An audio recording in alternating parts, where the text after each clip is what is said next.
Hazrat Saeed bin Jubair has reported from Hazrat Ibn Abbas radiyallahu anhu about the saying of Allah Jalla Jalaluhu, "Move not your tongue with the Quran that you may hasten to learn it."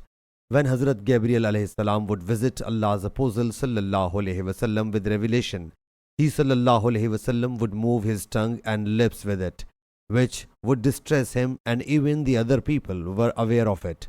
Thereupon Allah Jalla Jalaluhu revealed this verse of chapter Resurrection.